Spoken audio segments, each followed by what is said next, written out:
Cruzando as Conversas. Oferecimento Galeazzi Sul.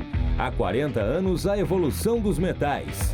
Associação dos Oficiais da Brigada Militar e do Corpo de Bombeiros. Defendendo quem protege você. E Badesul. A gente dá valor para o Rio Grande crescer.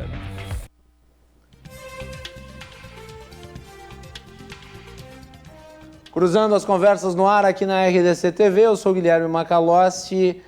O programa de hoje é sobre política externa e a geopolítica na América Latina, que vive um ambiente muito conflagrado.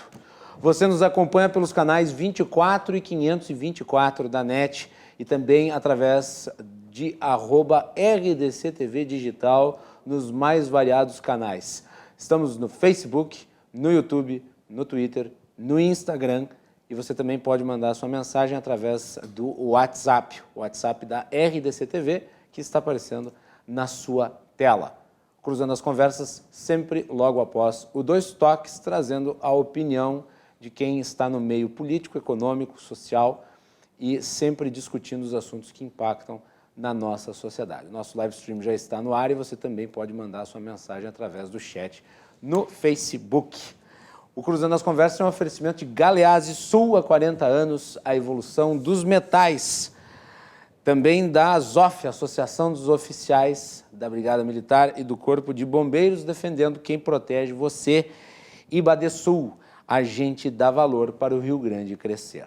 No programa de hoje, temos a participação de 3 especialistas que conhecem muito aí a geopolítica da América Latina. Temos a presença do professor Alex Pipkin, que é doutor em Administração e PhD. Professor Alex, bem-vindo, boa noite. Boa noite, Macalossi, Paulo, Márcio, um prazer estar de volta a esse programa e uma oportunidade para a gente conversar e para os telespectadores poderem se atualizar em relação ao que está acontecendo nesse ambiente internacional e especificamente na América Latina. Muito bem. Pela primeira vez aqui no programa, o professor Paulo Moura, que é cientista político, documentarista, produtor. Bem-vindo, Paulo. Prazer recebê-lo pela primeira vez. Obrigado, Macalossi. É um prazer participar dessa mesa qualificada aqui e falar para ti, para os teus espectadores aí da RDC. É um prazer estar em Porto Alegre de novo aí. Tenho vindo de tempos em tempos, depois que eu mudei para São Paulo. E quando eu fiquei sabendo que tu vinha, não perdi a oportunidade, te chamei aqui no programa. É isso, eu imediatamente aceitei e estou aqui com muito prazer, vamos tocar o programa aí. Paulo está produzindo um documentário sobre a escola de Chicago, Chicago Olds. Depois nós vamos falar sobre o documentário. E também o Márcio Leopoldo Maciel, que é consultor político. Márcio, bem-vindo, boa noite. Boa noite, Macalossi, obrigado pelo convite. Boa noite a todos, boa noite aos telespectadores. Espero que a gente possa discutir a América Latina, e que agora em convulsão, né, em alguns países, o Chile, a Bolívia, a Venezuela continua aquela crise grave, e o Brasil, né, a crise política no Brasil, né, e se há algum risco daquele movimento, dos movimentos de conturbação social que ocorrem lá virem para cá, né. Acho que foi um importante debate. Muito bem. Foi o assunto essa semana. Isso, claro, tem repercussão aqui. Afinal de contas, o Brasil é o principal país da América Latina. E não deixa de ser um ambiente na América Latina de polarização em torno de grupos de países com orientação política bastante distinta. Agora, vamos começar pelo Chile, que me parece o caso mais patente, porque é visto como a economia mais referencial em termos de organização institucional e até mesmo de desenvolvimento de políticas no nosso continente. O Chile vive aquilo que eu considero uma insurreição, que tem como base grupos que estão nas ruas praticando atos de violência e sob uma perspectiva muito parecida com aquela que nós vimos aqui no Brasil, quer dizer, o ato que gerou toda esta onda de manifestações, toda esta revolta, foi a elevação da tarifa do metrô. Aqui no Brasil, em 2013, foi a tarifa de ônibus. Mas me causa estranheza porque me parece ser muito para uma coisa tão pontual como o aumento de uma tarifa específica que é, no caso, a do metrô. Visto que o Chile ostenta indicadores econômicos muito positivos, cresceu 4% ano passado, esse ano, segundo estudos internacionais, vai crescer em torno de 2,5%, e tem uma economia muito dinâmica, muito aberta, bem diferente de outros países vizinhos aí que nós sabemos são guiados pelo populismo fiscal e que estão numa condição econômica muito delicada. O Chile vive um momento muito diferente e a discussão surge porque o Chile ele tem aqui no Brasil sido um referencial, principalmente na questão da Previdência. No início do mandato do presidente Jair Bolsonaro, quando o governo apresentou o projeto de reforma da Previdência, havia dentro do projeto a apresentação de um modelo de capitalização previdenciária que seria inspirado no modelo chileno, já que o Paulo Guedes é integrante da Escola de Chicago, né? Um homem que saiu de lá, fez os seus estudos lá, e a Escola de Chicago teve uma grande influência na organização política e econômica do Chile, e o modelo previdenciário do Chile é de capitalização, é o grande modelo de capitalização aqui na América Latina. Eu gostaria que vocês analisassem qual que é a questão de fundo que está por trás dessas manifestações no Chile. É uma questão social, tem do que reclamar, ou há por trás disso uma estratégia política? Márcio Leopoldo Maciel, começo por ti. Eu diria que há claramente uma estratégia política. Basta que se analise o seguinte, durante todo o período que o Concertação esteve no poder, essas manifestações no Chile, essas manifestações não ocorriam. A Michelle Bachelet governou o Chile, se não me engano, por 2 mandatos, e não houve isso. Quando o presidente de direita assume, e foi a primeira vez que a direita venceu depois de ter saído da ditadura, de ter retomado a democracia, ele vence. Ele foi presidente, a Michelle Bachelet voltou, social-democrata. Quando ele governou, a primeira vez que ele governou, também houve esse tipo de insurreição, só não foi tão intensa como está sendo agora. E não foi com o mesmo motivo. Agora tem a razão, a questão da Previdência. Na época, se procurarem nos jornais, vão encontrar isso. O que houve lá foram os estudantes em relação a voucher, educação, etc. Eles queriam que o governo fizesse ajustes nisso. E foi bem conturbado. Não podemos nos esquecer que ele começa o governo com aquela questão dos mineiros que estavam soterrados, que tinham caído numa mina. Não sei se vocês lembram disso. No mandato anterior. No mandato anterior. Claro. E aí ele teve um boom popular que durou até essas manifestações. E o candidato dele acaba perdendo a eleição para Bachelet, que governa. E no período que ela governou, não teve isso. Foi uma calmaria. Né? Exatamente. Todo governo de direita vai ter um problema com os estudantes, com a mídia, né, e com os artistas, com a classe de artistas e etc. E esses grupos tendem a produzir essas pressões. Mesmo no Chile com esses indicadores? Eu acho que são sim. Vários, depois até nos Estados Unidos também, em qualquer lugar. Eu acho que o que ocorreu no Chile é que descambou, aquilo pegou no tranco e descambou para uma violência que não se imaginava, como aqui também, né? Na época das manifestações aqui, aquilo começa com uma manifestação pacífica e de repente pessoas espancadas nas ruas, bens depredados, etc. Aquilo acaba descambando. Teve um prédio no Chile que foi incendiado, né? Segundo o que eu estava lendo, né, na imprensa chilena, o volume de destruições já gerou um prejuízo de 300 milhões de dólares. Foram mais de 70 estações e o problema atacadas. Quer dizer, isso claramente demonstra que a preocupação dessa gente não é com a questão do metrô, né? Senão eles não botariam fogo nos trens e nas estações, simples assim. Eu não vou destruir o que eu pretendo preservar. E o ponto que eu acho que também se pode destacar é que há uma permissividade da inteligência com esse tipo de ação, né? Que acaba até estimulando esse tipo de atitude. É um ponto que a gente poderia abordar também, é o papel das universidades no incentivo a esse tipo de manifestação, inclusive com depredações ou invasões aqui fizeram campanha para que se invadisse a 0 hora, por exemplo, quando houve aquelas manifestações, né? Professores universitários, etc., instigados por movimentos políticos, né? Por partidos políticos. E a proporção das coisas no Chile tomou exatamente a mesma medida do que nós vimos no Brasil em 2013. Né?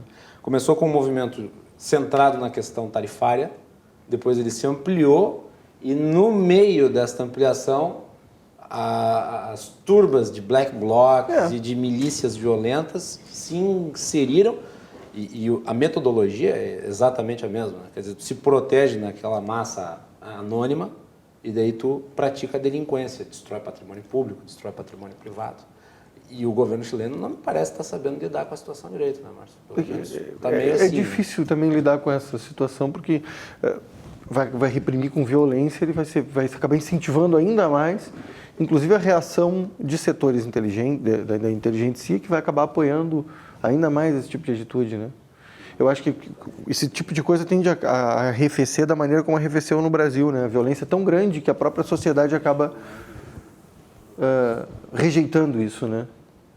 Deixando de participar, como aconteceu aqui, né? Que acabou esvaziando o movimento.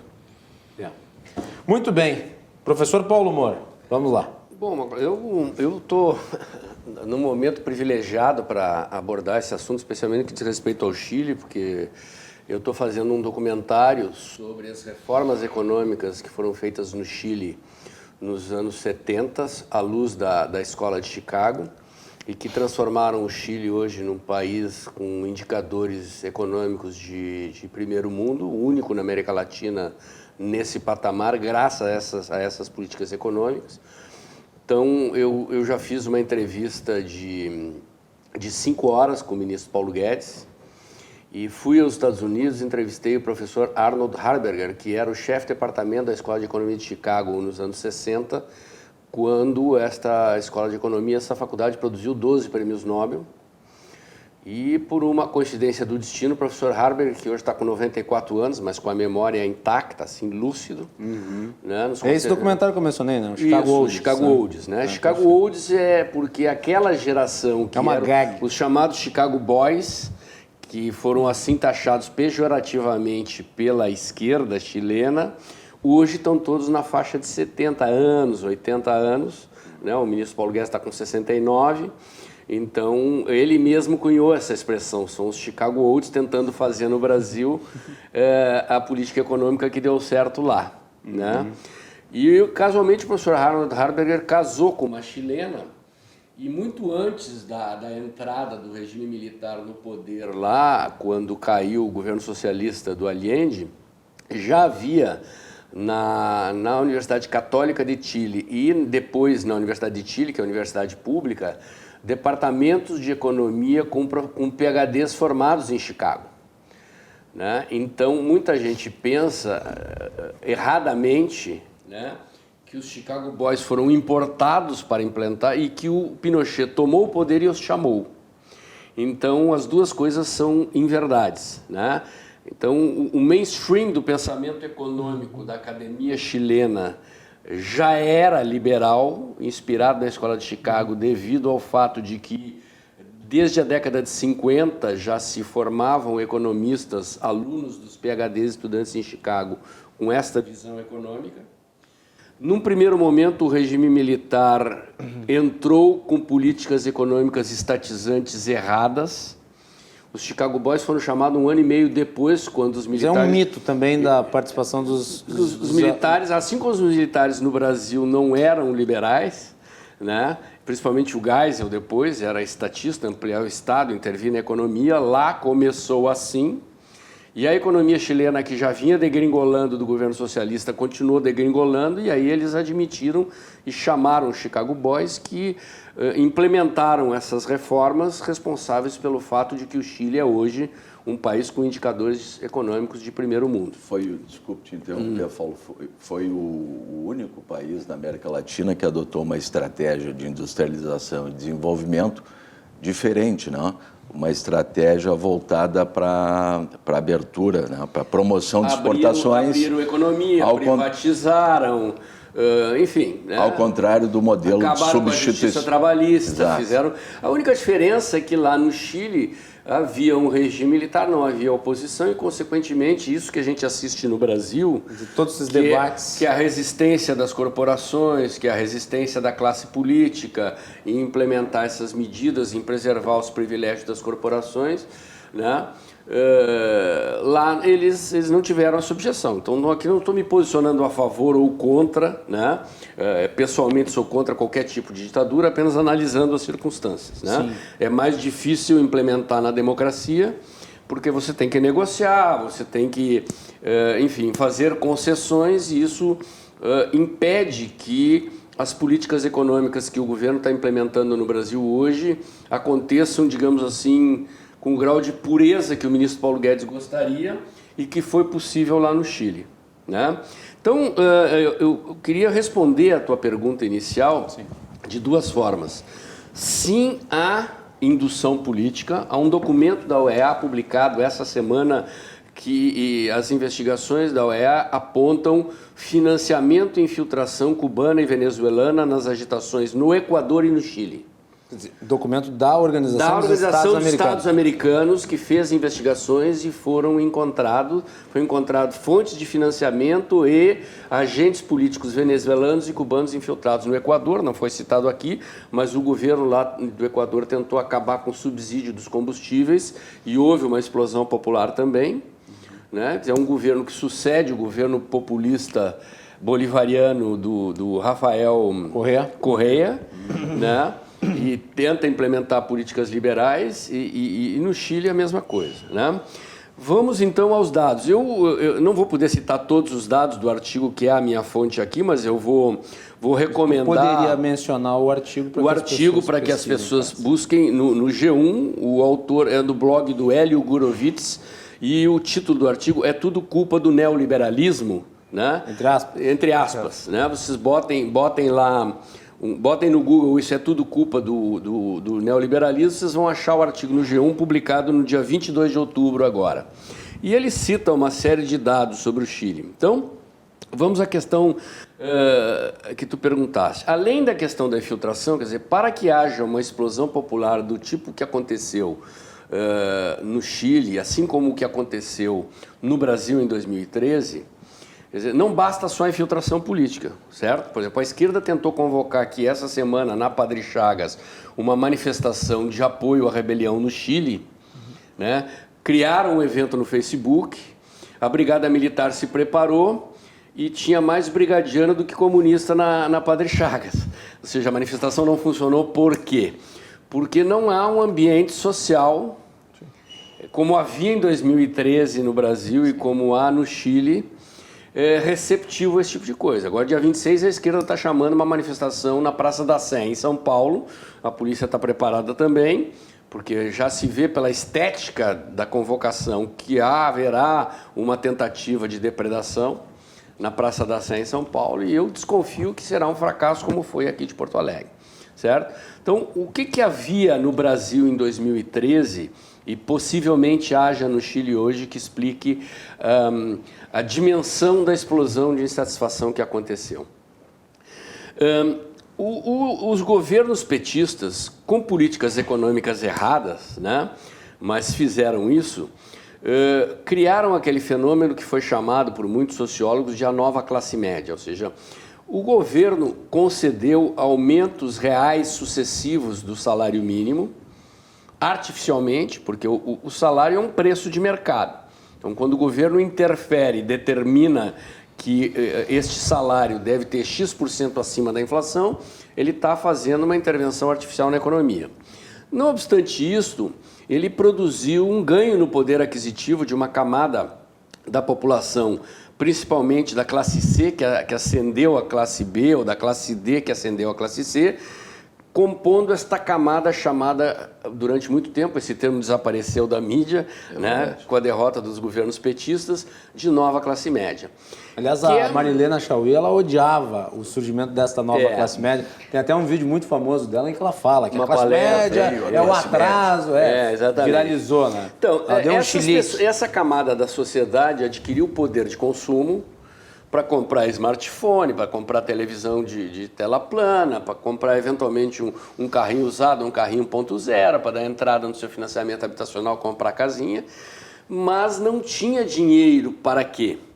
Para pagar saúde privada, educação privada e para poder ir com o seu carrinho para o trabalho todo dia. Eram pessoas que dependiam do SUS, dependiam de escola pública e de transporte público, né? Então, isso em política é uma lição que fica, né? Quer dizer, um benefício concedido, ele é patrimônio incorporado. A população, ela não sustenta um governo apenas pelo que ela já recebeu. Ela passa a adquirir um grau de exigência maior. Quer dizer, bom, eu comprei a minha casa... Não abro mão daquilo que recebi, no caso. E quero mais. Né? E quero São as mais. minhas conquistas. São as minhas conquistas. É o discurso das conquistas. Das conquistas. E muitas vezes, e as pessoas diziam, não foi o Lula que me deu isso aqui, se faziam entrevistas mesmo. Aliás, a Fundação Perseu Abramo, do PT, fez uma pesquisa qualitativa com este público e ficou impressionado, porque as pessoas não atribuíam ao Lula e ao PT isso, mas a si mesmas, as suas conquistas, com o seu espírito empreendedor, com o seu trabalho e assim por diante. E o PT começou a chamar essas pessoas de ingratas, porque ao invés de reeleger o PT, de apoiar o governo do PT, essas pessoas foram para a rua e desencadearam um processo que culminou depois de 2015, 2016, com o impeachment da Dilma. Né? Então, no Chile, o que acontece? Quer dizer, os indicadores econômicos do Chile, para dar um patamar aqui, o índice Gini, tá? Que é o índice através do qual se mede desigualdade social. A esquerda gosta muito desse termo da desigualdade. Eu não tenho nenhum problema com a desigualdade. O problema é a pobreza. Né? Claro. Não tem nenhum problema. Quer dizer, o fato de que existem pobres não é culpa dos ricos, né? Então, o índice Gini do Chile, em 2013, era de 0,51, no Brasil de 0,56 e na América Latina, em geral, de 0,52. Em 2017, no Chile caiu para 0,45, no Brasil para 0,54, na América Latina, em geral, para 0,47. Então, o Chile é menos desigual que o México, que o Brasil e que a Colômbia. E, a exemplo do Uruguai, da Argentina e do Equador, tem se mantido um pouco abaixo da média continental. O Chile é menos desigual, para usar um termo que a esquerda gosta. Tá? Não que não exista desigualdade, então, mas a desigualdade é mais atenuada. Mais atenuada. Existe concentração de renda? Existe. Claro. Significa o quê? Que os ricos ficaram mais ricos. Mas no Chile os pobres ficaram menos pobres também, graças a essa política econômica. Tá? Então, desde os anos 80, a pobreza chilena caiu de 40% da população para 10% da população. Eu vou repetir. Na década de 80, ou seja, 30 anos atrás. 10 anos depois que começaram a ser implementadas as políticas econômicas liberais à luz da Escola de Chicago, no Chile, o índice de pobreza era de 40% da população, hoje é de 10% da população. Tá? Sob indicadores internacionais.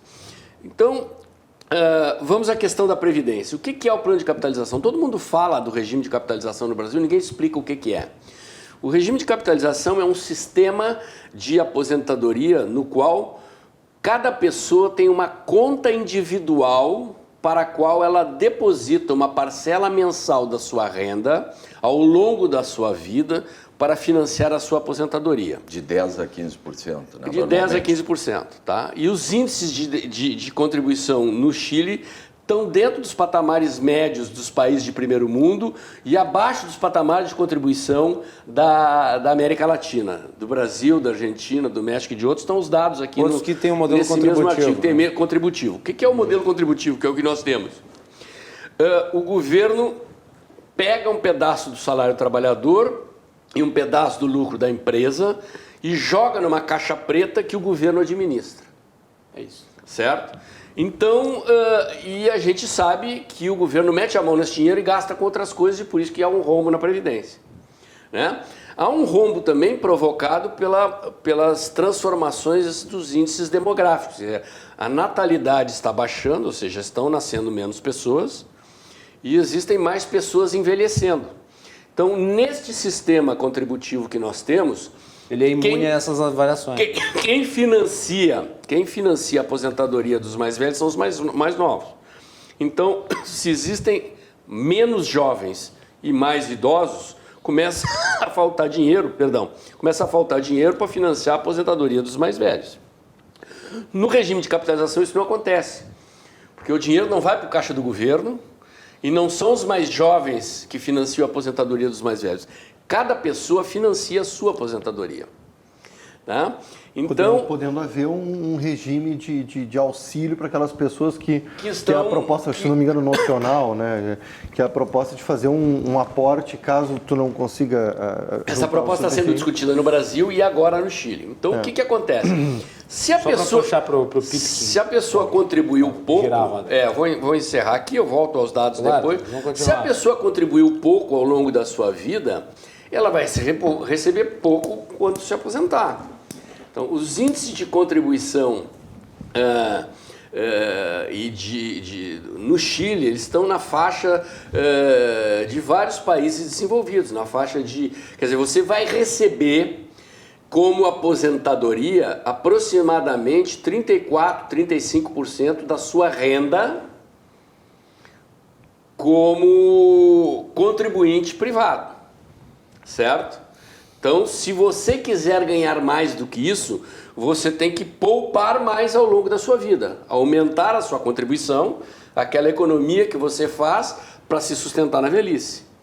Então, no Brasil, as pessoas ganham, Brasil, Argentina, alguns outros países da América Latina, os dados estão nesse artigo que eu cito, a renda do aposentado é cerca de 70% do salário. Isso não no setor público, eu estou falando do setor privado. Claro, né? O setor público, o cara leva a aposentadoria integral e essa é outra das razões pelas quais o sistema previdenciário brasileiro está quebrado.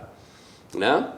Então, o que aconteceu? Quer dizer, passaram-se 50 anos, desde a década de 70 para cá, as pessoas que estão se aposentando agora são pessoas da época que o sistema foi criado. E como elas são gestoras das suas aposentadorias, muitas estão descobrindo que não pouparam o suficiente. E politicamente vão descontar no governo e a esquerda vai para cima do governo, botar a culpa no governo. Então o governo chileno vai fazer correções para garantir um mínimo para as pessoas de baixa renda, coisa que o ministro Paulo Guedes já quer implementar aqui no Brasil, já que o sistema aqui ele já teria um colchão protetor para pessoas de baixa renda, de tal maneira a garantir que o trabalhador de baixa renda teria um aporte complementar do governo para garantir uma renda mínima. Isso para além do LOAS, né? Então no Chile, além disso, há educação privada e saúde privada. E isso criou um colchão de insatisfação social, com os custos disso, parecido com o que aconteceu no Brasil, como um fenômeno de insatisfação com uma determinada coisa. Só que a população chilena é muito mais rica do que a população brasileira. Quer dizer, o PIB per capita lá é PIB de primeiro mundo, os pobres são menos pobres, a classe média é mais rica do que a nossa classe média e há uma concentração de renda. Mas e aí, qual é o problema? Professor Alex Pipp, sua avaliação. Bem, aprendi bastante com os colegas e eu estou totalmente alinhado com essa visão que, inequivocamente, há esse componente político da esquerda. O Paulo comentou atrocidades que suportam essa análise, mas eu acho que esse é um dos componentes, é importante, né? Mas, de alguma maneira, expressa esses protestos no Chile expressam uma insatisfação com o modelo que é natural, né? Um modelo que, como liberal, eu acredito que é o modelo que nós temos que efetivamente gerar, liberar a economia, fazer com que a economia de mercado efetivamente funcione, abrir o país. O Chile é um país extremamente aberto, desde lá da sua política de industrialização. Nós temos que ter menos intervenção estatal, né, para gerar renda, gerar emprego, renda, riqueza.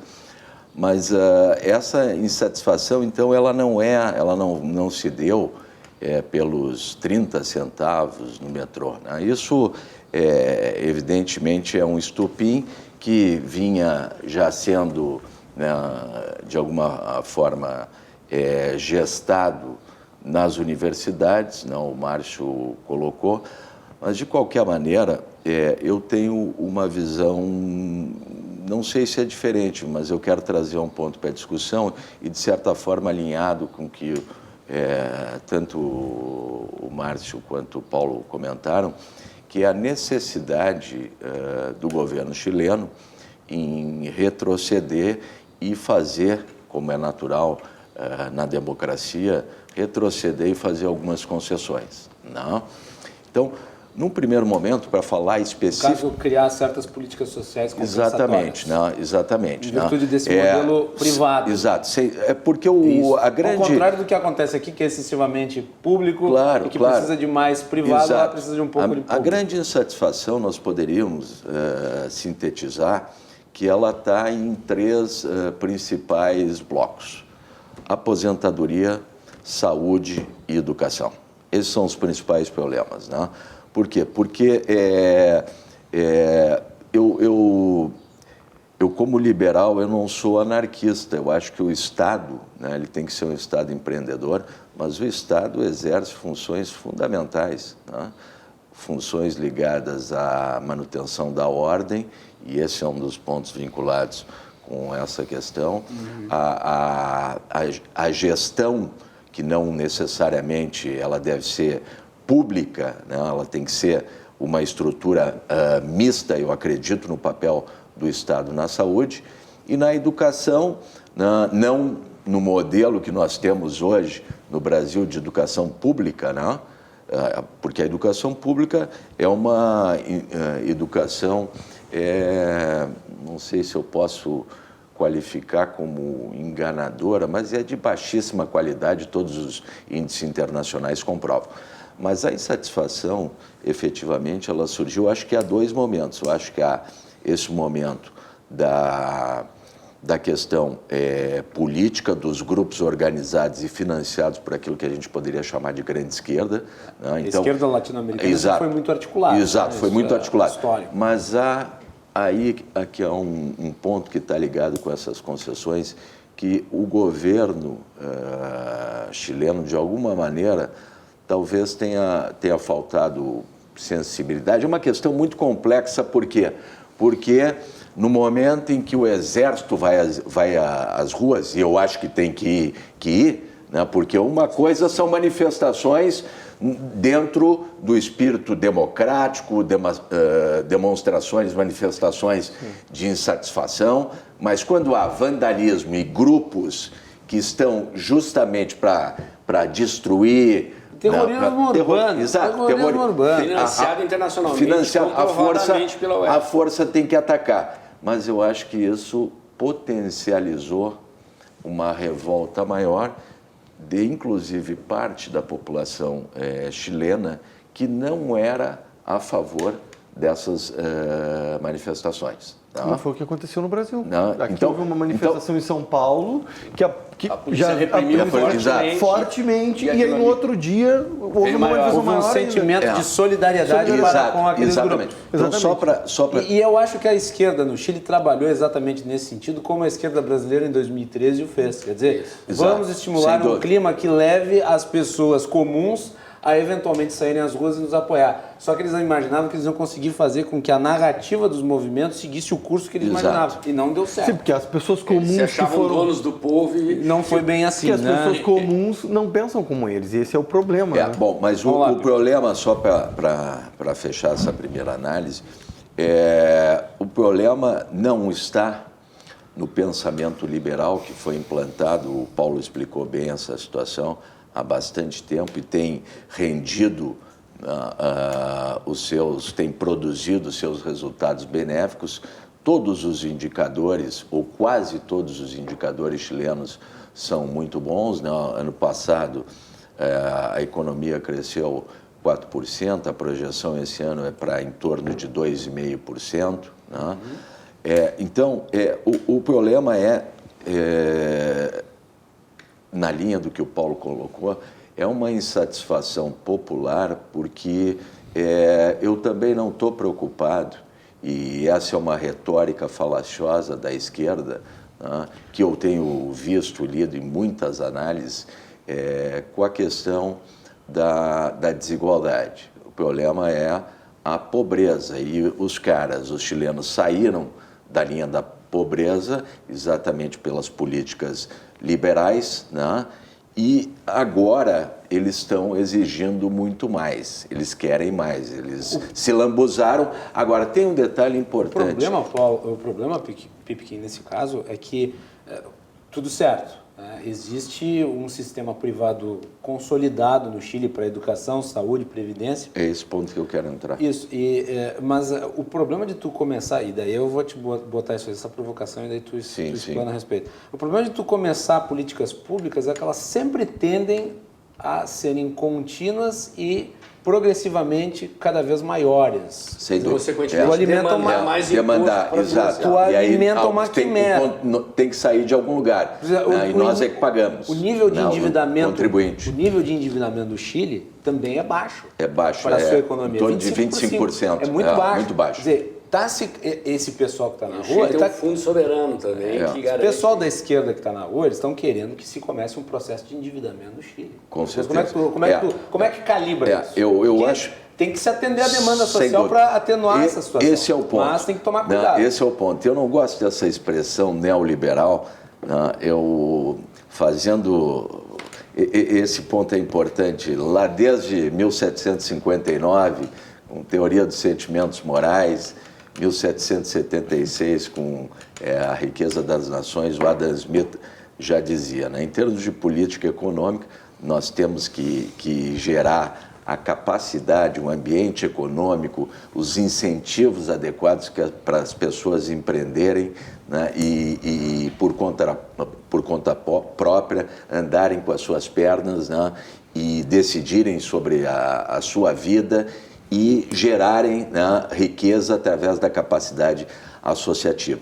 Mas o mesmo Adam Smith, muito poucas pessoas, ou sem dúvida nenhuma, menos gente que leu A Riqueza das Nações, é um livro grande, entendeu e leu Teoria dos Sentimentos Morais, onde o Adam Smith diz que o interesse próprio, não a mão invisível, o laissez-faire, ele na verdade, ele também faz os sentimentos morais, uma capacidade nata, a imaginação moral, em se colocar na posição do espectador imparcial, faz com que nós tenhamos que olhar a sociedade.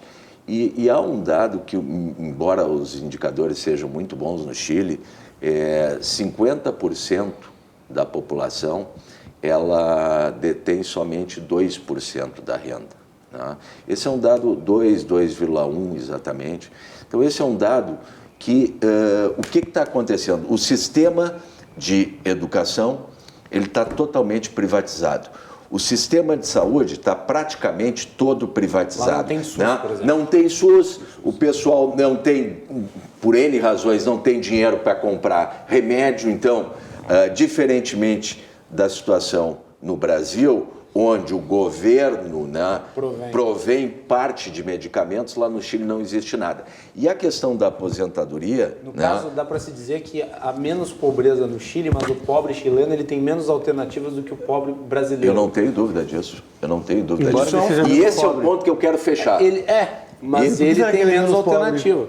Mas ele tem menos alternativa. Até porque nós tem toda uma questão de que nós temos que botar na não estou fazendo juízo, estou apenas constatando. Mas há uma questão importante para juízo, a meu juízo, que é a questão da escala. O Chile tem 18 milhões de habitantes, nós temos 210 milhões.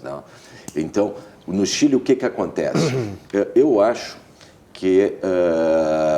e o Paulo e tu mesmo comentasse, Márcio, tu comentasse que o governo Bachelet, ele deu um aporte, fez um aporte governamental na questão das aposentadorias. O Paulo comentou que em algum momento, agora, e o próprio Pinheira foi sensível às demandas populares. Então, porque lá há no Chile um certo simbolismo de que o Pinheira ele representa uma classe aristocrática que não está dando nenhuma bola para o povo. É que nem empresário. Empresário. Ele é caracterizado como estudou em Harvard. Exato. Então, o que eu acho importante é que, embora o que gere riqueza sejam essas economias liberais, menos Estado, né, mais incentivos para empreender, há necessidade para uma classe, né, a classe realmente carente, de algum tipo de subsídio, né? Na questão da saúde, eles não têm SUS lá, agora o governo anunciou que vai ajudar na questão dos medicamentos.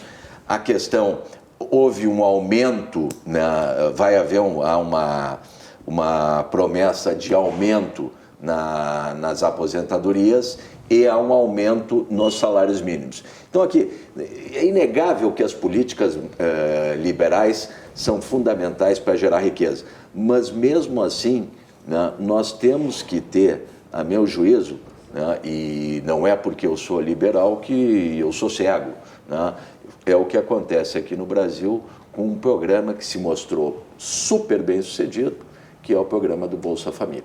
Então eu não conheço... Aliás, né? A ideia original, o autor original das ideias do projeto de renda mínima é Milton Friedman, dos prêmios Nobel da Escola de Chicago. Então eu acho que, eu concordo que é um movimento político, liberal, eu concordo que é um movimento político, mas acho que há debilidades internas reconhecidas agora pelo próprio governo que geraram uma insatisfação também. Mas o problema principal é, não só lá, como em toda a América Latina, essa retórica mais sedutora, mais atrativa, do tudo é permitido, do que você pode dar dessa corrente rubra.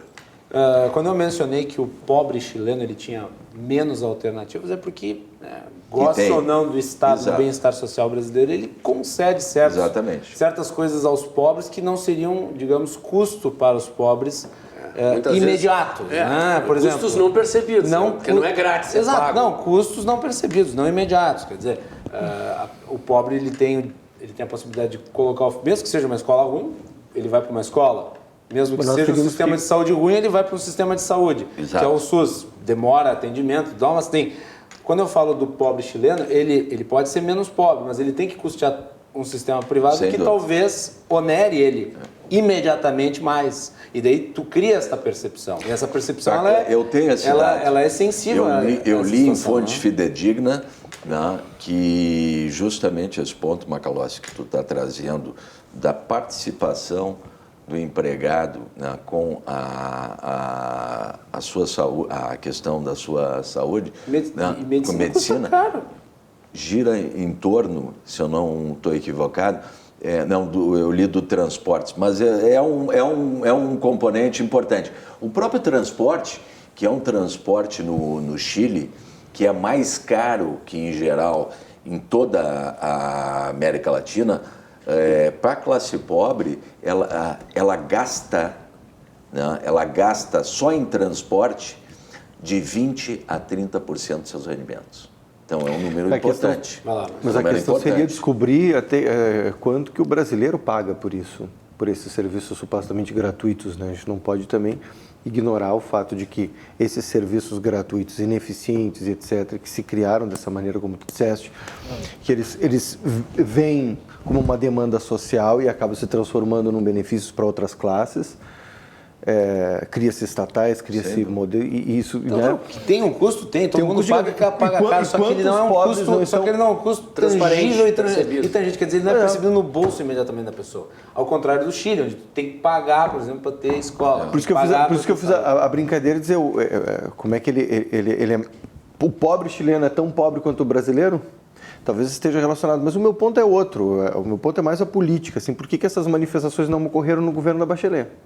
E aí eu queria apontar para a questão da esquerda na América Latina. Posso fazer um apontamento para tu explorar aí na tua fala? Agora, a Michelle Bachelet agora ocupa um posto na ONU, se não me engano, né? E direitos humanos. Ela organizou uma missão para ver se os direitos humanos estão sendo preservados. Então o cálculo também dela é político, porque ela é oposição ao governo. Claro que é político. Sim, mas esse era meu ponto. Assim. E destruir o modelo chileno é fundamental para a esquerda. Claro que ele é um modelo que deu certo. O modelo que começou a ser implementado nos anos 70 e que está demonstrando necessidade de ajustes agora, às portas de 2020, entendeu? Então, isso precisa ser entendido. Assim, política, assim, uma coisa é a teoria econômica, outra coisa é a realidade concreta. Exatamente. Né? A teoria é um modelo, é uma tentativa que o ser humano faz de entender a realidade, descrevê-la e, eventualmente, no caso das ciências sociais, a ciência econômica é uma ciência social, antecipar problemas futuros. Então, você pega um conjunto de princípios, transforma em políticas públicas, bota em prática e, se ela dá certo, como é o caso chileno, num determinado momento ela vai requerer ajustes. Claro. Né? Vamos pegar o caso. Esse é o ponto. Vamos pegar o caso oposto, que é o caso brasileiro. Né? Nós saímos do período do regime militar com alto grau de endividamento e hiperinflação. Né? Isso se aprofundou no governo Sarney, até que houve várias tentativas de planos econômicos de correção que não deram certo, até que veio o Plano Real. Tá? Qual foi a mágica do Plano Real? Ele conseguiu equacionar a questão do endividamento e do déficit público, graças a um brutal aumento de impostos. Né? Os tucanos não são neoliberais, eles são sociais-democratas. A carga tributária brasileira cresceu de 24% do PIB para 36% do PIB sob o governo Fernando Henrique Cardoso. Então, o governo retirou da sociedade uma parcela expressiva de impostos, de riqueza da sociedade e equacionou o problema do déficit público, a inflação caiu e o país entrou num período de estabilidade. Lula entra e em 4 mandatos de governo petista, especialmente a partir do momento em que o Guido Mantega entra e destrói tudo aquilo que foi feito. Destrói. Né? E levou tempo, quer dizer, o povo brasileiro, assim como o povo chileno só está percebendo certas limitações, necessidade de ajuste da política econômica de 50 anos atrás, agora, quer dizer,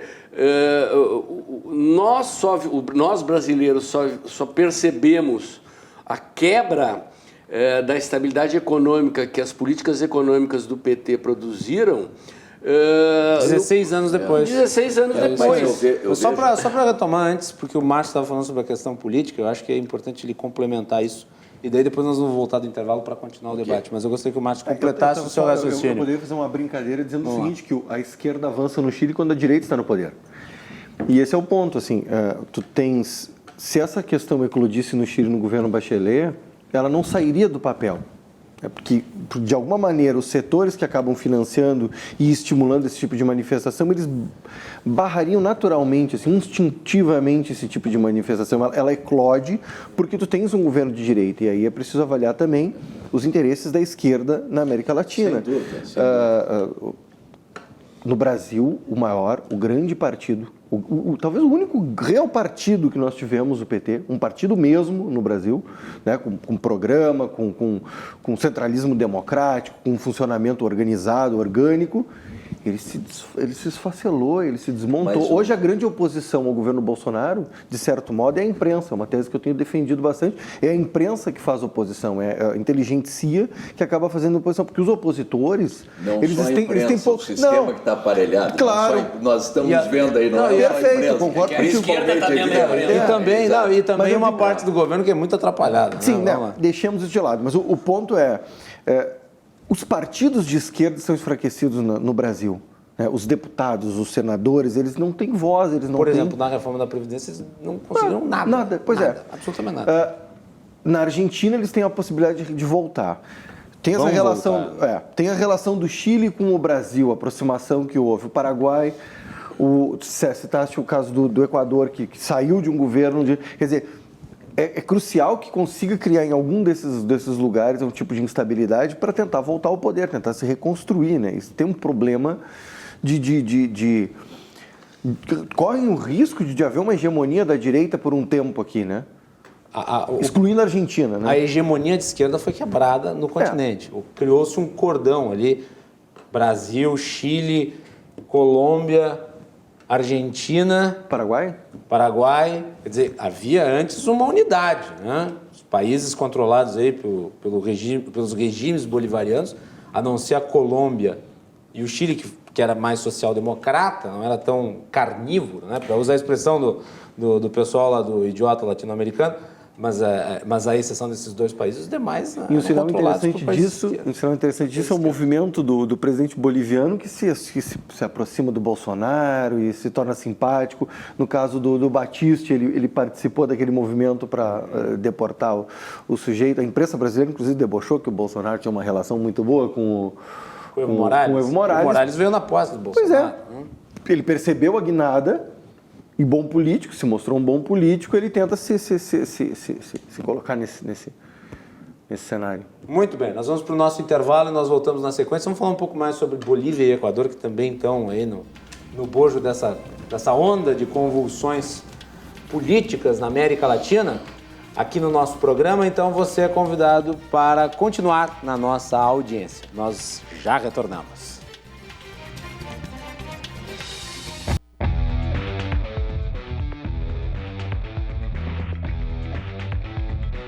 Cruzando as conversas. Oferecimento Galeazzi Sul. Há 40 anos a evolução dos metais. Associação dos Oficiais da Brigada Militar e do Corpo de Bombeiros. Defendendo quem protege você. E Badesul. A gente dá valor para o Rio Grande crescer.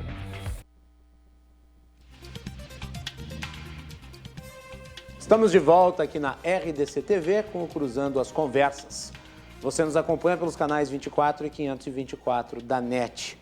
Cruzando as Conversas é um oferecimento de Galeazzi Sul. Há 40 anos, a evolução dos metais. Também da ASOF, Associação dos Oficiais da Brigada Militar e do Corpo de Bombeiros, defendendo quem protege você. E do Badesul, a gente dá valor para o Rio Grande crescer. Estamos com o professor Alex Pipkin, também o professor Paulo Moura e o professor Márcio Leopoldo Maciel, falando sobre o contexto latino-americano de manifestações. No primeiro bloco analisamos o Chile, nesse segundo bloco vamos falar também sobre a Bolívia e o Equador. Mas antes, uma notícia sobre a sua saúde auditiva. Você sabia que 80% das pessoas que colocam aparelhos auditivos não se adaptam? Isso acontece porque os aparelhos atuais apenas amplificam o som. Uma notícia muito importante para quem tem perda auditiva. A Mais Sons Clínica da Audição fechou uma parceria com uma empresa europeia de aparelhos auditivos. Isso significa que a Clínica da Audição está com um lote de aparelhos auditivos por indução magnética. Essa tecnologia é a mais moderna do mundo. Eles são aparelhos auditivos com dispositivos automáticos e adaptação instantânea.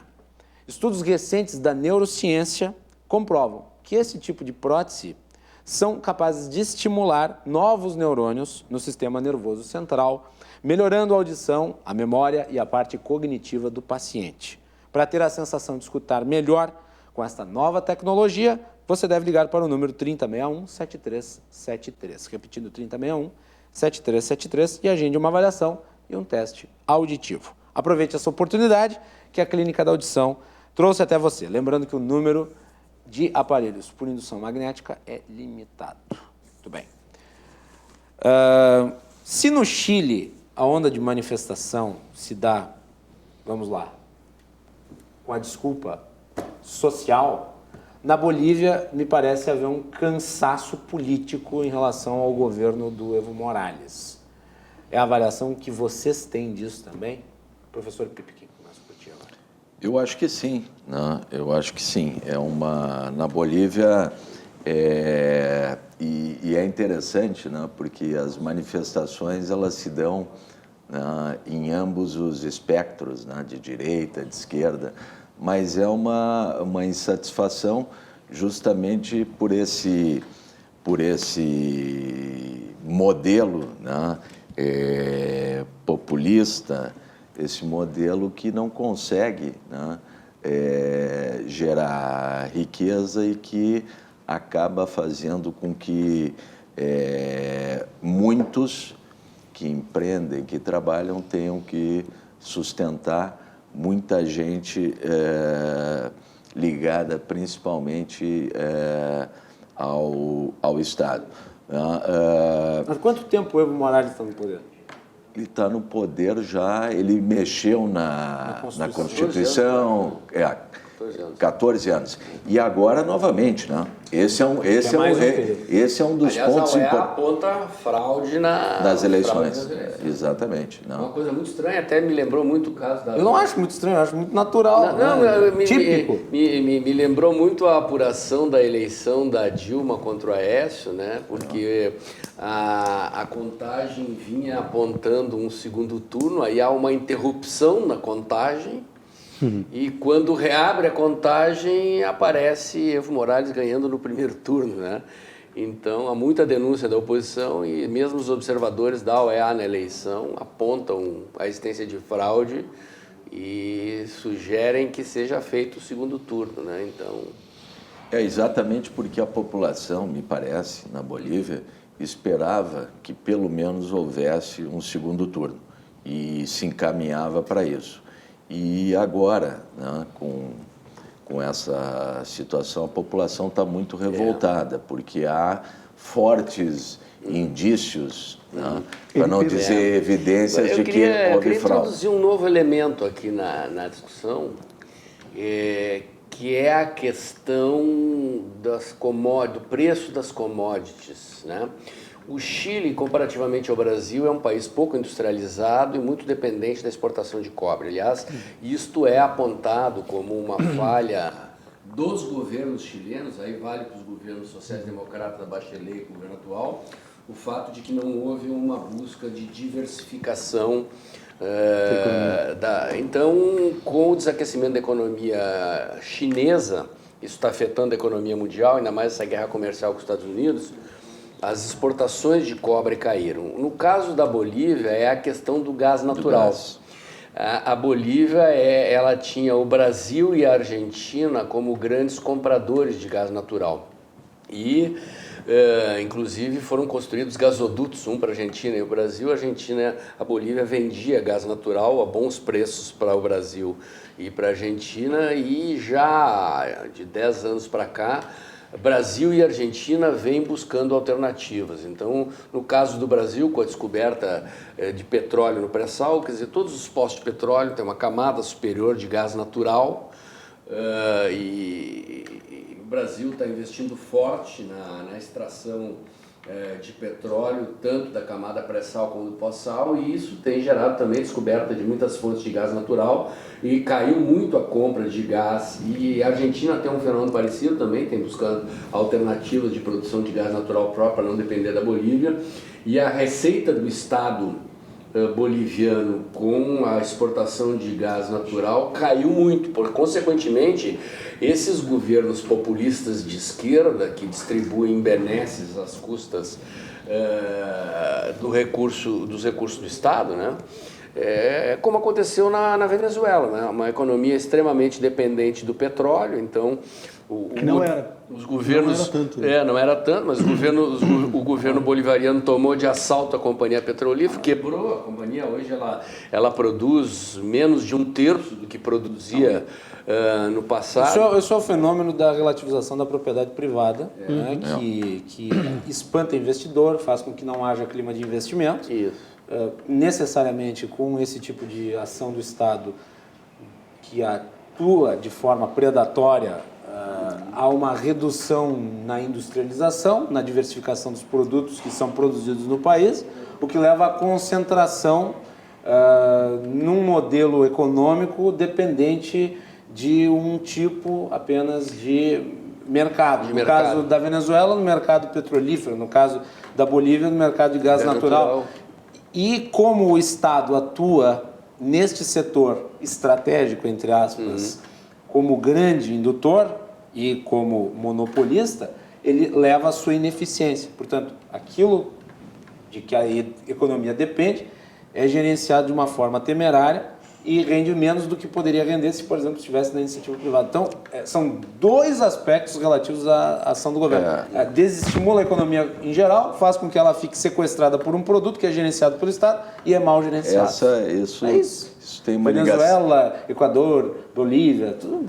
Isso tem uma ligação muito forte com o que o Paulo trouxe no nosso bloco anterior, da questão, né, das diferenças entre uma política nacional desenvolvimentista que o Estado comanda. Exato, que incrustou, né, grande parte ou praticamente toda a América Latina, e diferentemente do Chile, que tem uma política, né, de abertura, de maior exposição, de não intervenção, né?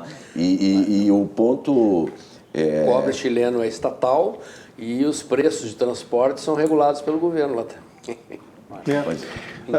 Eu diria que o ponto da Bolívia prova que há, de fato, um esgotamento desse modelo populista, e eu acho que no Chile o que está ocorrendo não é uma eclosão, uma emergência das esquerdas. É justamente um sinal do enfraquecimento das esquerdas na América Latina, que é uma tentativa de manter algum tipo de espaço, né, vívido. Eu acho que o único ponto que pode ser questionado no que eu falo aqui é a Argentina. A Argentina é um ponto fora da curva em todo o continente. Mas por causa do modelo que o Marx implementou, foi do gradualismo, que fracassou completamente. Mas vê, na Bolívia há um flagrante esgotamento. Na Venezuela o governo não caiu por causa da ditadura, né? E da repressão forte que tem feito com a população, violência, mortes, etc. E esse cinturão que acaba sendo de apoio de setores, por exemplo, a ONU não reagiu tão fortemente na Venezuela como teria reagido se fosse um governo de direita, ou não reagiu. A Venezuela já matou 3 vezes mais pessoas do que a ditadura chilena. Sem contar os exilados, né? Sem contar os exilados. E há um silêncio em relação a isso, a inteligência parece não tão preocupada, os poetas estão calados ou não se manifestam tanto em relação a isso. Acho que se fosse um governo de direita, a Venezuela já teria caído. Não, tem setores da esquerda dizendo que a Venezuela não é socialismo. Agora o Chaves deturpou o Marx. Deturpou o Maduro, não foi nem o Chaves. O Chaves a esquerda já começou o discurso de que Maduro deturpou o Chaves. É verdade. Mas, Márcio, só com relação a esse ponto, né, e aí o Brasil, afora alguma... Já, a meu juízo, esse é um dos problemas que nós temos na figura do presidente, que pode ser um movimento estratégico, né, de combater nessa batalha cultural, o esquerdismo, que eu próprio disse que é sedutor, mas aqui o governo tem sido bastante inteligente no sentido de aprofundar aquilo que está dando certo. Então, nós falamos antes, né, o próprio Paulo comentou a questão do Bolsa Família, e o Bolsa Família tem sido estendido, porque é um programa que se mostrou positivo, aprofundado, e mais importantemente... Ele não custa ainda. Não custa, claro que não. É um programa muito barato.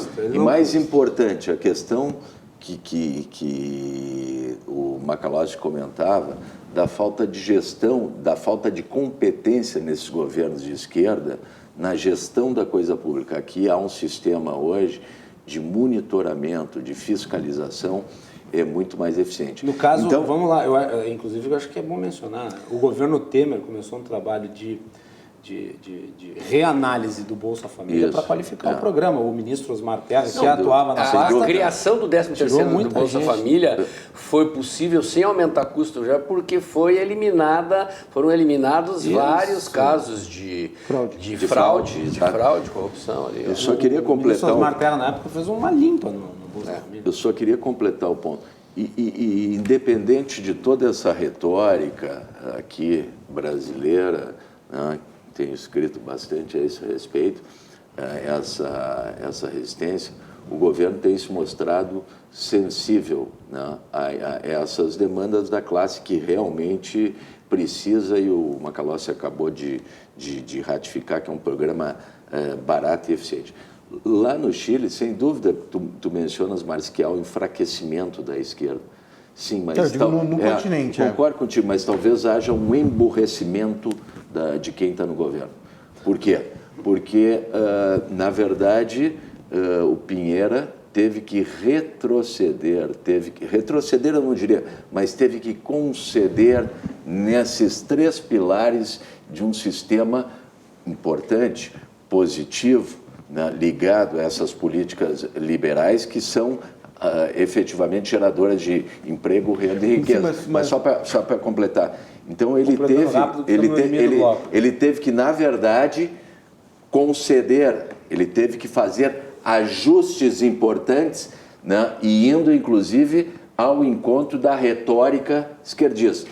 Mas ele já havia feito isso na primeira passagem do governo, quando ele teve que ceder aos estudantes. Isso é uma questão que acaba ocorrendo. Mas então tu não acha que faltou sensibilidade? Mas o meu ponto é outro. O meu ponto é, não há uma inflexão desse modelo chileno no Chile.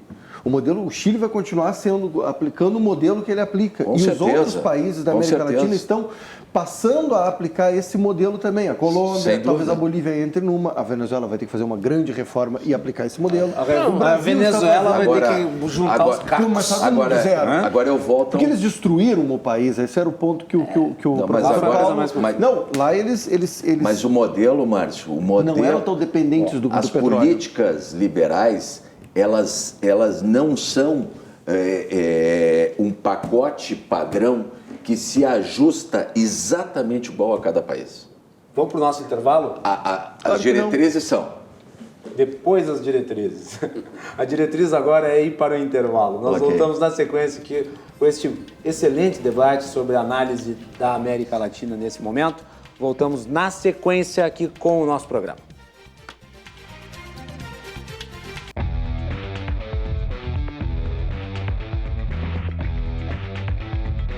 Cruzando as conversas. Oferecimento Galeazzi Sul. Há 40 anos, a evolução dos metais. Associação dos Oficiais da Brigada Militar e do Corpo de Bombeiros. Defendendo quem protege você. E Badesul. A gente dá valor para o Rio Grande crescer. De volta para o último bloco do Cruzando as Conversas desta sexta-feira aqui na RDC TV. Estamos discutindo a América Latina, a onda de manifestações em vários países do nosso continente. Neste último bloco vamos falar sobre se isso pode se reverberar aqui no Brasil. Cruzando as Conversas é um oferecimento de Galeazzi Sul, há 40 anos, a evolução dos metais. Também da ASOF, Associação dos Oficiais da Brigada Militar e do Corpo de Bombeiros, defendendo quem protege você. E Badesul, a gente dá valor para o Rio Grande crescer. Muito bem. Brasil. Márcio ia mencionar aí. Eu ia citar o caso dos caminhoneiros, concordando contigo que no começo do governo, o governo tem uma pauta liberal, uma agenda liberal, mas cedeu aos caminhoneiros no começo do governo, naquele período em que houve um certo congelamento do preço dos combustíveis. É porque os caminhoneiros eram base. Né? Sim. Eram apoiadores do governo. Mas os caminhoneiros... A decisão que começa já no governo Temer, né? Mas o caso dos caminhoneiros, poderia dizer o seguinte, houve uma inflexão no liberalismo do governo? Acho que não. Acho que é justamente a sensibilidade que tu estavas vendo no caso do presidente chileno. Não foi um certo aqui medo no Brasil. também? Claro, política é isso, né? Mas há o problema social. Ignorando a questão política, há o problema social. O Brasil incentivou a compra, são milhares de famílias que compraram caminhões baseado numa ideia de aquecimento da economia. Programa Modern Frota aqui. Né?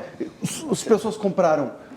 Tu tem uma frota modernizada e que não tem o que transportar com ela. A economia desaqueceu, reduziu o Exato. volume de... E aí faz o quê? Tu vai dizer contratação sujeito, de fretes. E esse é um dos grandes sobrou problemas. Sobrou caminhão. E esse é um dos grandes problemas quando o Estado intervém na economia, porque ele diz, ele desorganiza, ele cria uma bagunça, ele diz, olha, eu vou fazer. Cria-se um mercado. Como a Dilma fez depois... com o preço da energia elétrica, com a taxa de juros. Nós estávamos indo no caminho da Venezuela. E aí tu tem que ter uma política cíclica, anticíclica, para resolver uma política anticíclica que foi criada no governo anterior. Agora, a questão fundamental é saber quais são qual é o núcleo duro que rege o governo. Eu acho que é importante dizer o seguinte, quanto lá. Mas eu acho que é importante dizer o seguinte, né? No Chile, a esquerda tem uma questão relativa à emoção, né, muito forte, porque a ditadura do Pinochet foi mais violenta, ela foi uma ditadura violenta, muito mais. Ela foi violenta, 3 mil pessoas para o número de habitantes do Chile, quer dizer, proporcional. É alto. Claro, né? altíssimo. É altíssimo. Muitos exilados. Muitos exilados, foi uma ditadura violenta, isso ninguém nega. E as administrações sociais democratas no Chile não mudaram o modelo econômico existente. Então elas são bem avaliadas. Elas são bem avaliadas. No Brasil, que a política econômica liberal lá ela foi institucionalizada. Isso. Então, por exemplo, uma das últimas decisões de política econômica do governo na transição da ditadura para a democracia foi transformar o Banco Central no Banco Central independente. Né? E assim como o Banco Central independente ele passa a ser uma instituição intocada pelos políticos, que as decisões sobre controle de inflação e gestão monetária são técnicas, né? Há um conjunto de outros ordenamentos criados pelas políticas econômicas liberais que mesmo quando a esquerda ganhou o governo do Chile, ela não mexeu nisso. Então essas ditas concessões que estão sendo feitas, elas são espuma, elas são franjas, para aliviar uma situação transitória, né? Como no Brasil, no caso dos caminhoneiros. O que eu queria trazer para o Brasil, eu estava mencionando como é que é a visão que se tem da esquerda lá. Aqui no Brasil, a visão que se tem da esquerda é de um grupo de quadrilheiros.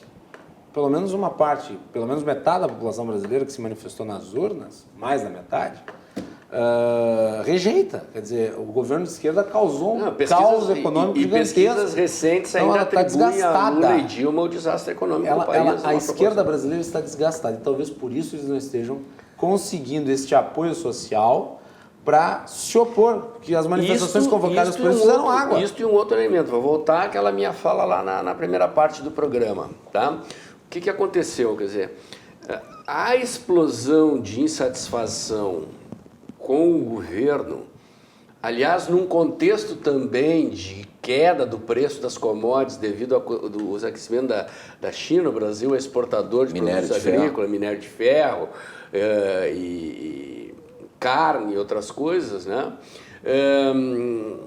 Ela aconteceu, levou 2 anos mais de efervescência, 2, 3 anos até a queda da Dilma. E a queda da Dilma e a eleição do Bolsonaro provocaram um alívio. E qual é o ambiente social no qual nós nos encontramos hoje? Qual é o clima de opinião? A meu ver, é um clima de expectativa de que o país vai melhorar. Quer dizer, nós estamos assistindo, ainda que lentamente, porque o estrago foi grande, os indicadores de emprego... Foi assunto de ontem do programa. Crescendo... Né? A renda do trabalhador informal cresceu 10% nos últimos meses. Quer dizer, as pessoas não enxergam isso, mas a nova lei trabalhista flexibilizou a possibilidade das pessoas estabelecerem novas formas de vínculo empregatício. E também as modificações na legislação atual estão facilitando o espírito empreendedor da sociedade. Há cerca de quase 2 milhões de brasileiros que, ao invés de começar emprego, montaram microempresa individual e estão ali, na televisão está cheio de notícias sobre isso, de gente fazendo comida pronta e vendendo no próprio condomínio, instituindo empresas individuais, aprendendo a empreender, né? Os indicadores de segurança pública que o governo tem divulgado têm mostrado melhoras significativas, redução do número de violência, de homicídios, de roubos. Então, quais são as 3 principais demandas do povo brasileiro hoje? Combate à corrupção, a questão da segurança pública, a questão do emprego. Nestes três aspectos, nós temos visto o país melhorar.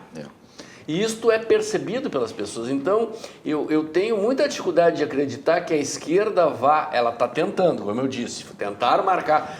2013 começou aqui em Porto Alegre.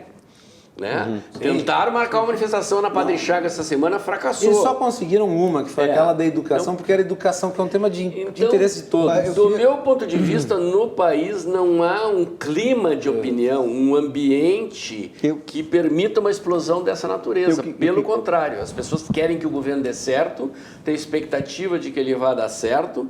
E as projeções até eleitorais, para a gente falar um pouco de política, né? Quer dizer, qual é o cenário eleitoral de 2022? Um candidato pela esquerda, se o Lula for solto pode ser ele. O Bolsonaro é um candidato pela centro-esquerda, que deve ser o Huck ou Dória. Eu acho que o Centrão vai apostar no Hulk.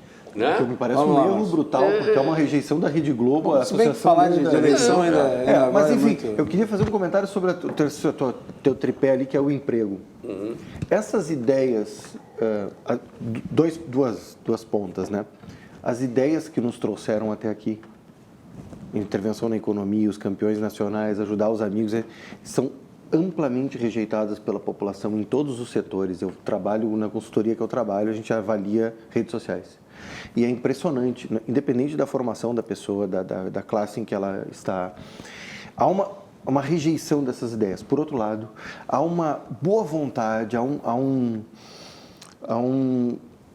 uma aceitação das ideias liberais, né? Tanto que você vê falar de privatização dos Correios, as pessoas apoiam.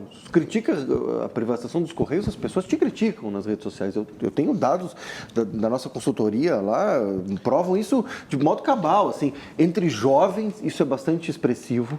Não é por acaso que o Bolsonaro aparece jogando videogame nas suas às vezes num final de semana qualquer, ele diz boa noite, pessoal, e ele aparece jogando alguma coisa. Está lá dialogando com esse público. Ele está dialogando com esse público de jovens que compram importados, que não se preocupam mais se está comprando a empresa brasileira ou fora, estão comprando celular fora daqui, vem importado pelo correio, pela Amazon, pelas AliExpress, etc. Eles querem baixar imposto dos videogames, dos jogos, e eles criticam aquele modelo do campeão nacional, Eu acho que isso é muito expressivo. Eu tô alinhado com a análise, né, que converge a análise dos dois, né, e tem um dado, Paulo, talvez mais importante ainda, que pouco se fala, que é a queda do juro real.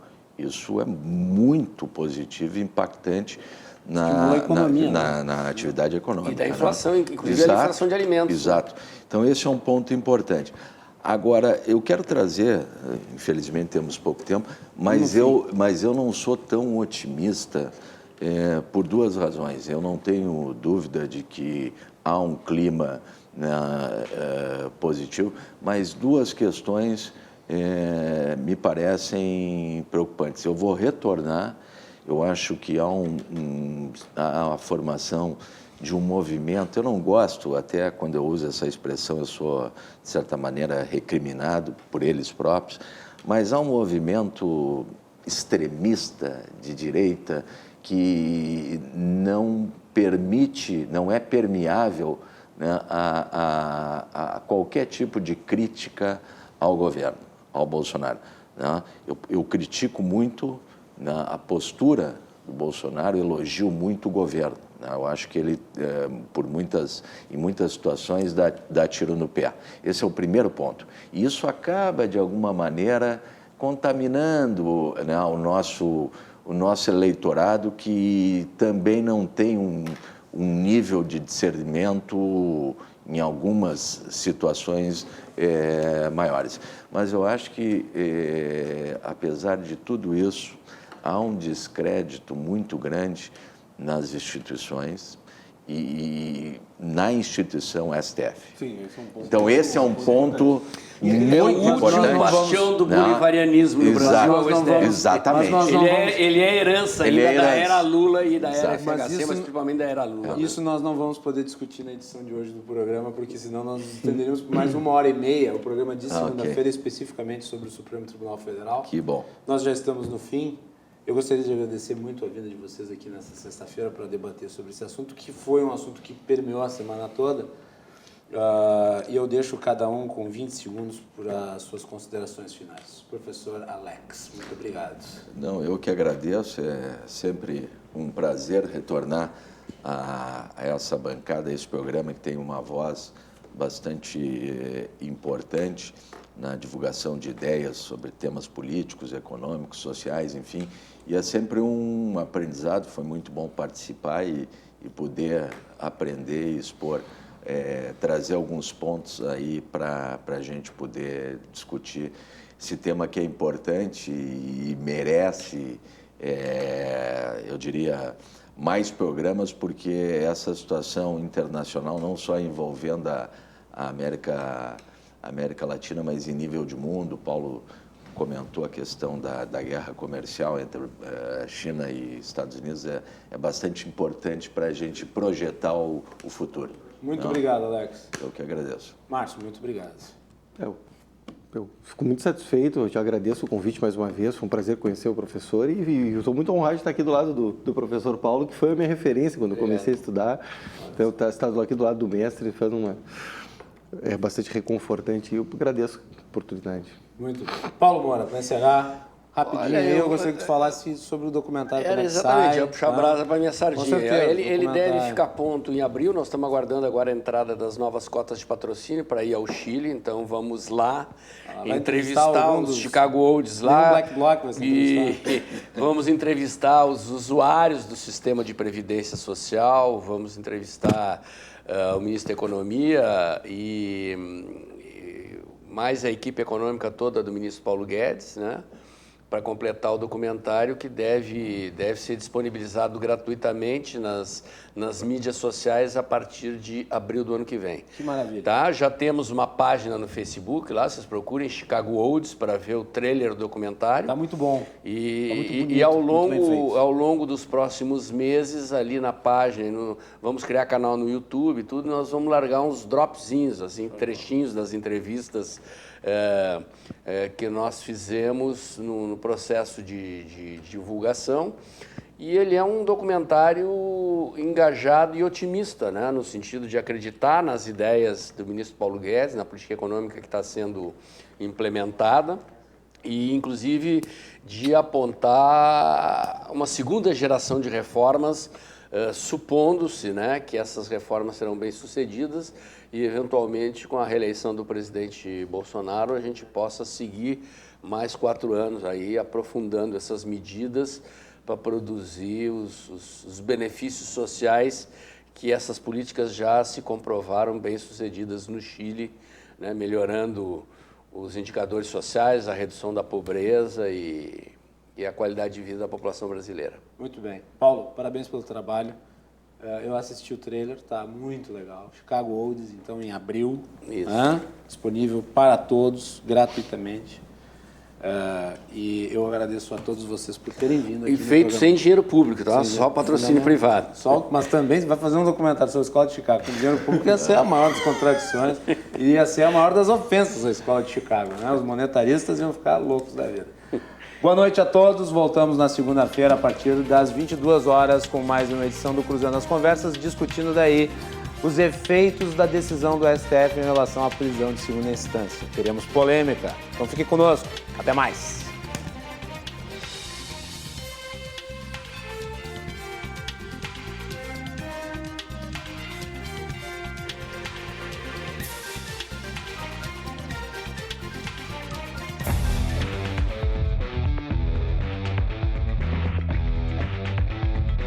Cruzando as Conversas. Oferecimento Galeazzi Sul.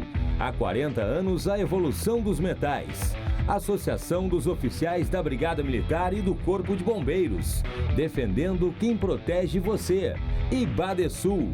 A gente dá valor para o Rio Grande crescer.